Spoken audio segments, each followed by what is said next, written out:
रामैया डोसा की दुकान और रंगैया समोसा की दुकान लगाकर बाजार में एक दूसरे के सामने कई साल से दुकान लगाकर चला रहे हैं। अब इन दोनों की एक दूसरे के साथ बिल्कुल नहीं जमती। रंगैया को हमेशा जलन होती थी कि रामैया उससे ज्यादा कमा रहा है। और इतना ही नहीं, हमेशा कोई ना कोई बात पे रामैया से लड़ते रहता है रंगैया। ऐसे उन दोनों के बीच में बहुत ज्यादा नफरत था। एक दिन शहर में पढ़ रहे रामैया का बेटा रमेश घर आता है। अगले दिन वो अपने पिता के बाजार में लगी दुकान के पास आता है। वहाँ चल रही व्यापार को देख रमेश अपने पिता से ऐसे कहता है, पापा, आप हमारे दुकान में ज्यादा ग्राहक लाकर ज्यादा पैसा कमाने के मार्ग नहीं सोचते हो क्या? अब जितना मेरा सोच है उसी में चल रहा है बेटा। जितना भी मेहनत करूं वही कमाई मिल रही है।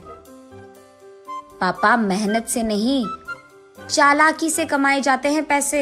शहर में इसी डोसा को दुगने दाम में बेचते हैं, पता है आपको? अब शहर के दाम में यहाँ कैसे बेचेंगे बेटा? अगर दाम बढ़ा भी देना तो कोई भी खाने नहीं आएगा।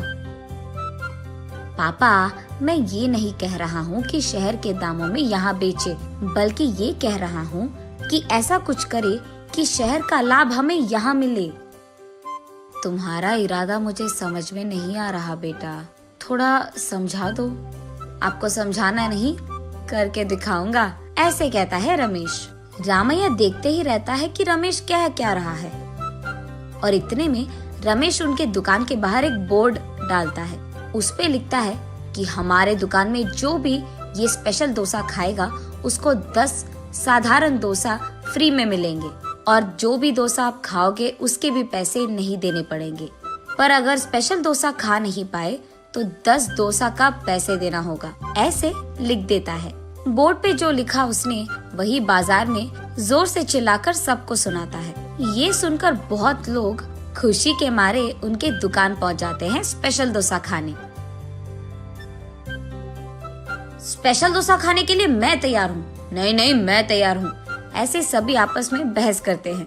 तब रमेश उनके दुकान के बगल में एक बड़ा सा टेबल और चेयर लगाकर जो भी इस प्रतियोगिता में शामिल होना चाहते हैं उनको एक के बाद एक इस कुर्सी पे बैठना होगा, ऐसे कहता है।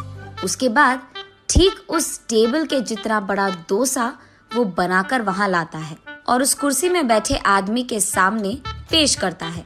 वहाँ मौजूद सारे लोग यही सोचते रहते हैं कि वो आदमी उस डोसा को खा पाएगा कि नहीं।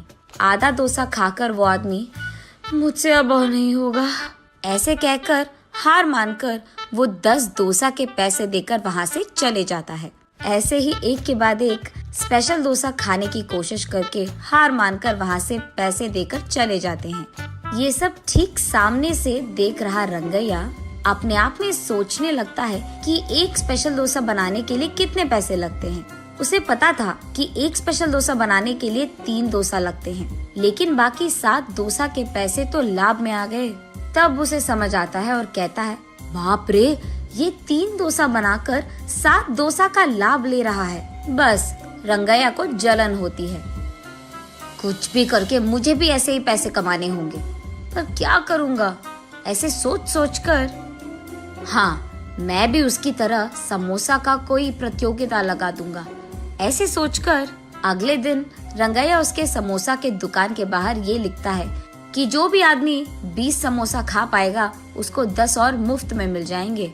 पर अगर 20 समोसा नहीं खा पाए तो 10 समोसा के पैसे देने पड़ जाएंगे।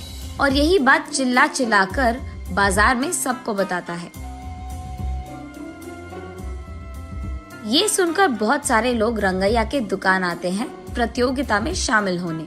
जो लोग आते हैं उनमें से कई सारे आसानी से 20 समोसा खा लेते हैं और रंगैया के अनुसार ही वो 10 और मुफ्त में ले लेते हैं और वहाँ से चले जाते हैं। ये देख रंगैया को चक्कर आ जाता है। शाम से पहले ही आधे से ज्यादा समोसा खत्म हो जाते हैं। उसके बाद कई सारे लोग वहाँ पे आकर, हम भी खाएंगे समोसा, हमें भी दो, कहते हैं। इस कारण रंगैया को बहुत गुस्सा आ जाता है, इसीलिए वो उसके दुकान के सामने से बोर्ड हटा देता है। वो किसी को मुंह दिखाने लायक नहीं रहता है। इसीलिए बंडी को लेकर अपने घर की ओर बढ़ते रहता है।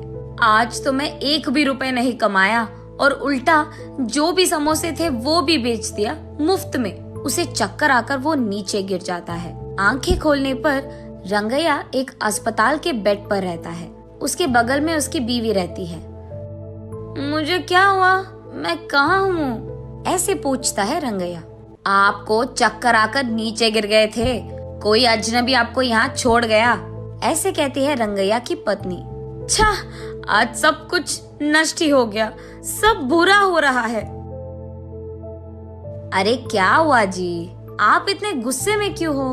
वैसे आप शाम तक घर की मुंह भी नहीं देखते हैं, लेकिन आज दोपहर से पहले आपके समोसे खत्म हो गए और आप घर भी आ रहे थे।